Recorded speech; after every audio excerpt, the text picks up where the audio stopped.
For the next question, I believe we will revert to Ms. Morrissey, actually Mr. Duckworth this time will start it. Do you believe it is appropriate to require Spanish classes for elementary school students? I did that, and it helped me, although you don't want to hear my Spanish anymore.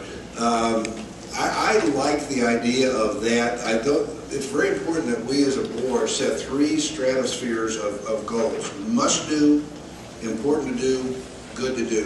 Very tough discipline. I've done that for 25 years. It's amazing how it shakes out priorities.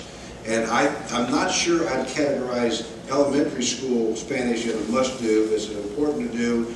We should fund it if all possible. We have to make sure the must-dos are funded no matter what, and that includes class sizes, that includes teacher pay, that includes the local support for them and so forth. So I'm not going to take a pass on that. I think I really support it.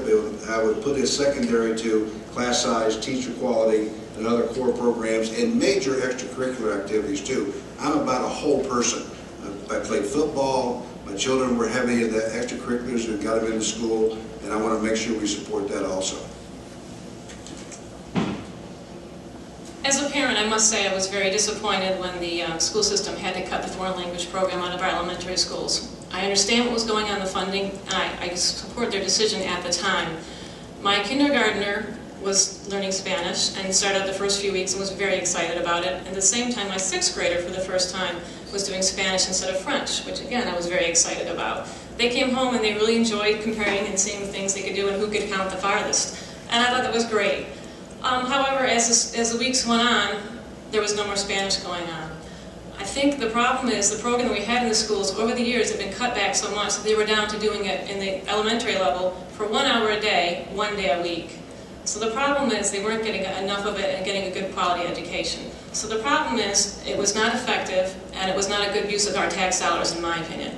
Yes, I would love to see it back in the school system at that age because I think that's where they can absorb it and they enjoy it the most, and it'll help build them up to the middle school level and then the high school level. I agree it may not be the #1 priority, but I do think it's something I'd like to see back in the system at some point, done in a better way. A couple of things to add, and I totally obviously agree on that.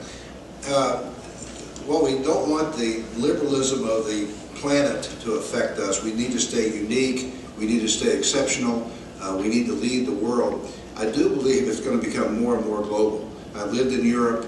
I've been all around the world with companies and so forth, and it's very, very important that we have a grasp. We don't want to be ugly Americans. We want to be very successful. Learning languages is part of that. Learning the cultures is part of that. And we can lead this planet like we should. There's always a pecking order, forms and everything. It's like the sled dog. The view of the second dog is not very good. Let's be the lead dog. Let's go out there and let's lead and let's understand these cultures and these languages and be good. De Tocqueville talked about America is not great because we have resources and climate. After we went to church, that America is great because America is good. Let's be good and let's be sensitive to other cultures. I would just like to add that we're always talking about we want our children to graduate from Forsyth County schools and we want them to compete in a global economy. Well, in our local economy, we have a very diverse community, not just, for example, Spanish, but several other different languages. So if we can't even get along and work with the people in our own county, how can we go beyond our county to our state and go internationally and work with different businesses? So the sooner our kids get started, the better off I think they'll be for both us and for our economy in the long run.